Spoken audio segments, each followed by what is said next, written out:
नमस्कार, मैं हूं श्वेता। प्योर पटना में आपका स्वागत है। आज है 23 अगस्त दिन शनिवार। खबरों की ओर बढ़ने से पहले एक नजर डालते हैं आज की टॉप हेडलाइंस पर।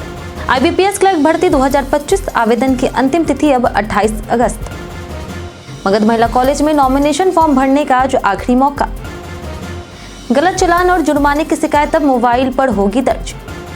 पटना में डेंगू का प्रकोप बढ़ा, 8 नए केस दर्ज। राइडो की ऑल टाइम IPL 11 में बिहार के सूर्यवंशी को नहीं मिली जगह। चलिए अब बढ़ते हैं 21 बड़ी खबरों की ओर विस्तार से। Institute of banking personnel selection यानी IBPS ने क्लर्क के 10,277 पदों पर भर्ती के लिए आवेदन की अंतिम तिथि 21 अगस्त से बढ़ाकर के 28 अगस्त कर दी है। उम्मीदवार आधिकारिक वेबसाइट ibps.in पर जाकर के ऑनलाइन आवेदन कर सकते हैं। पात्रता किसी भी मान्यता प्राप्त संस्थान से स्नातक डिग्री होनी चाहिए। न्यूनतम आयु 20 वर्ष और अधिकतम आयु 28 वर्ष होना अनिवार्य है। SC/ST उम्मीदवारों को 5 वर्ष, OBC को 3 वर्ष की छूट दी जाएगी। वहीं अगर फीस की बात करें तो SC/ST और दिव्यांग उम्मीदवारों के लिए 175 रुपए, वहीं अन्य के लिए 850 रुपए है। आवेदन प्रक्रिया की अगर बात करें तो वेबसाइट पर न्यू रजिस्ट्रेशन लिंक पर क्लिक करें, जरूरी जानकारी भरें, दस्तावेज अपलोड करें, शुल्क जमा करें और फॉर्म सबमिट करने के बाद प्रिंट आउट अवश्य निकालें। बिहार में भूमि दाखिल खारिज अस्वीकृति पर अब लिखित कारण अनिवार्य। बिहार सरकार ने भूमि संबंधित मामलों में पारदर्शिता सुनिश्चित करने के लिए अहम कदम उठाया है। अब दाखिल खारिज के सभी आवेदन अस्वीकृत होने पर लिखित कारण देना अनिवार्य होगा और इसकी कॉपी सीधे आवेदनकर्ता को सौंपी जाएगी। यह कदम प्रशासनिक मनमानी और लंबित मामलों को खत्म करने की दिशा में है, ताकि किसानों और भूमि मालिकों का न्याय सुनिश्चित हो सके। हर जिला पदाधिकारी को निर्देश दिए गए हैं कि इस आदेश का पूरी तरह पालन कराया जाए, अन्यथा अंचलाधिकारियों के खिलाफ कार्रवाई होगी। यह नीति सरकार की सुशासन और लोकतांत्रिक न्याय की प्रतिबद्धता को दर्शाता है। मगध महिला कॉलेज में नॉमिनेशन फॉर्म भरने का आज आखिरी मौका।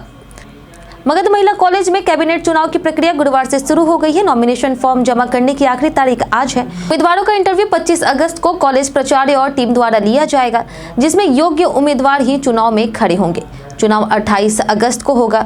सुबह 9 बजे से 2 बजे तक मतदान और शाम को परिणाम घोषित किया जाएगा। वहीं चुनाव 13 पदों के लिए है, जिनमें महासचिव, उप महासचिव, कोषाध्यक्ष, सफाई और पर्यावरण सचिव, कॉमन रूम सचिव आदि शामिल है। प्रचार प्रसार 26 अगस्त को होगा और 3000 से अधिक छात्राएं मतदान में हिस्सा लेगी। सिमरिया पुल से पटना बेगूसराय दूरी हुई 100 किलोमीटर कम।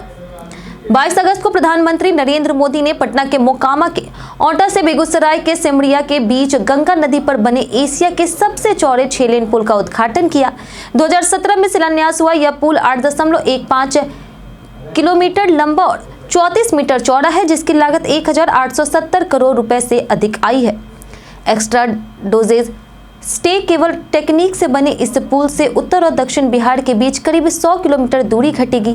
यह पुल पश्चिम बंगाल, झारखंड और असम से संपर्क भी आसान करेगा। गंगा पर 9 और बड़े पुल निर्माणाधीन हैं, जिससे बिहार की कनेक्टिविटी और मजबूत होगी। गलत चालान और जुर्माने की शिकायत अब मोबाइल पर होगी दर्ज। बिहार में वाहन मालिकों के लिए राहत की खबर है। अब गलत चालान और जुर्माने की शिकायत मोबाइल ऐप के माध्यम से दर्ज कराई जा सकेगी। परिवहन आयुक्त आशुतोष द्विवेदी ने इसके लिए राष्ट्रीय सूचना केंद्र को ऐप विकसित करने का निर्देश दिया है। ऐप के जरिए बाइक, तिपहिया और चौपहिया वाहन मालिकों गड़बड़ी को तुरंत अपलोड कर समाधान पा सकेंगे।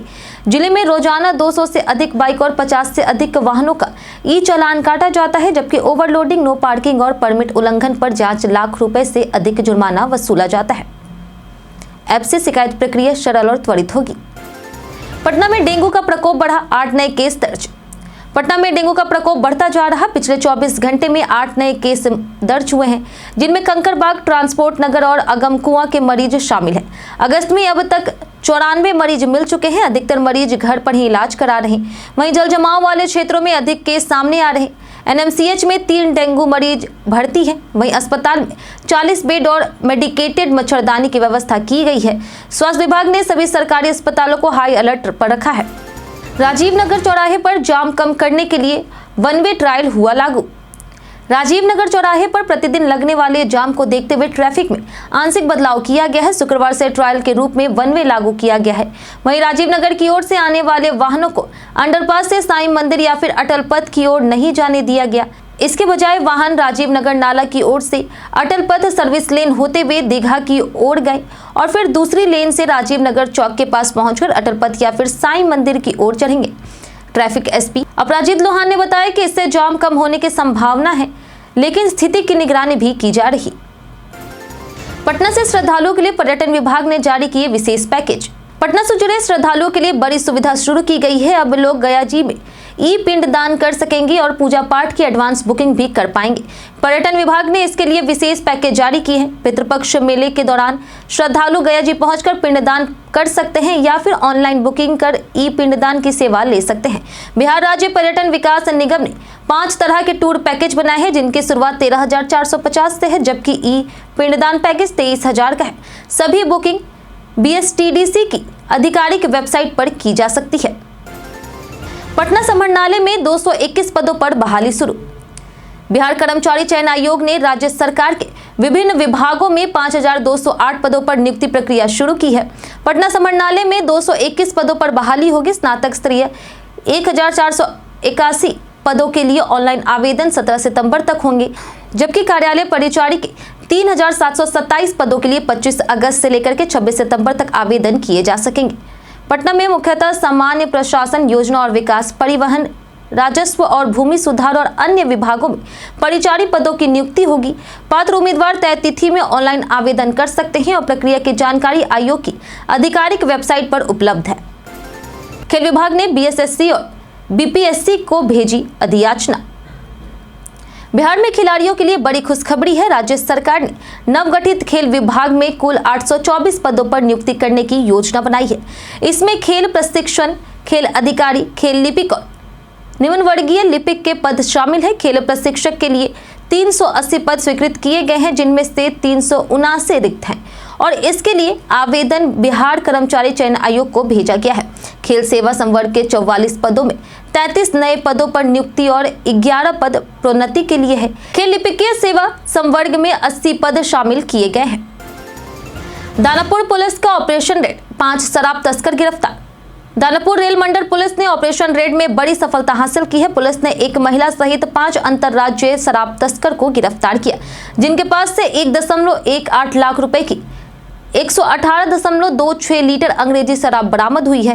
गिरफ्तार आरोपी फतुहा, वैशाली, पटना और झारखंड के निवासी हैं। इसी दौरान मोबाइल चोरी के 3 आरोपी, जिनमें से एक नाबालिग भी शामिल था, पकड़े गए और उनके कब्जे से 2 मोबाइल और 35,000 रुपए बरामद हुए। पटना रेल SP के अनुसार पिछले 24 घंटे में कुल 200 लीटर अवैध शराब जब्त की गई। सभी आरोपियों को न्यायिक हिरासत में भेज दिया गया है। बेली रोड से पाटलिपत जोड़ने के लिए रैंप का निर्माण अक्टूबर से होगा शुरू। पटना में बेली रोड से दीघा एम्स से पाटलिपत को जोड़ने के लिए रैंप का निर्माण किया जाएगा। डिजाइन तैयार होने के बाद इसे बिहार राज्य पथ विकास निगम की मंजूरी मिलेगी। रैंप का निर्माण अक्टूबर से शुरू होगा। सर्वे में बेली रोड से पाटलिपत को जोड़ने के लिए मुख्य सड़क के बीच और दोनों किनारों से अलग अलग स्ट्रक्चर पर विचार किया जा रहा। नालों को पार कर रैंप से कनेक्टिविटी दी जाएगी। पाटलिपत पर गोलंबर का निर्माण भी होगा, जिससे दीघा और एम्स की ओर आने वाले लोग बेली रोड पर आसानी से उतर और चढ़ सकेंगे। यातायात में सुविधा बढ़ेगी। बिहार में सभी शहरों में सिटी बसों की संख्या बढ़ाई जाएगी।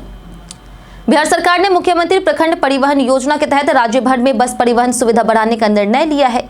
योजना के तहत सभी प्रखंड और शहर राजधानी से जुड़ेंगे। परिवहन विभाग ने जिलों से रिपोर्ट मांगी है ताकि शहरों में सिटी बसों की संख्या बढ़ाई जा सके और जिन शहरों में सेवा कम है उनका आकलन किया जा सके।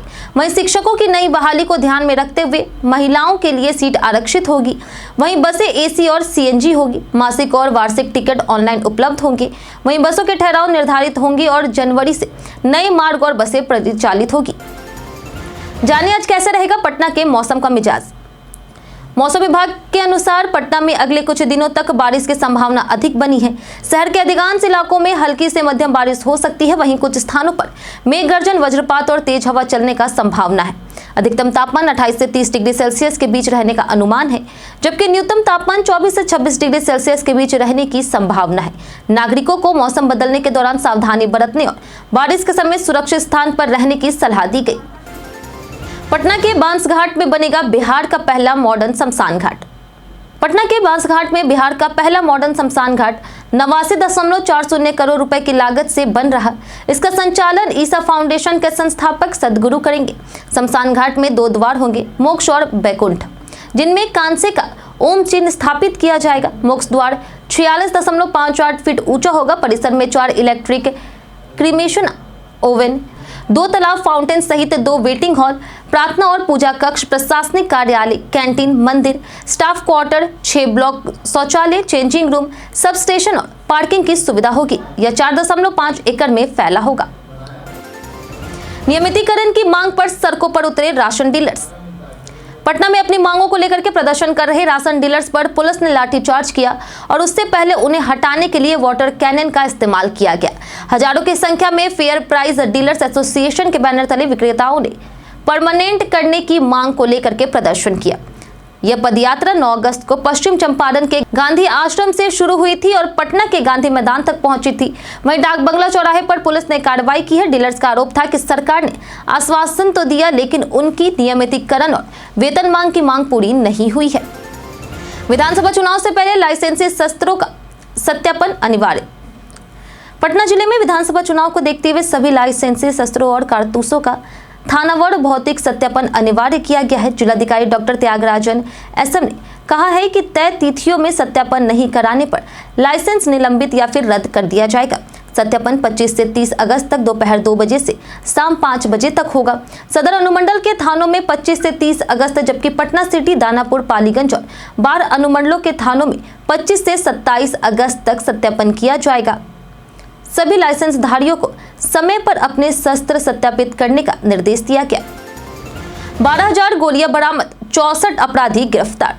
बिहार एसटीएफ अब संगठित अपराध रोकने पर ज्यादा फोकस कर रही।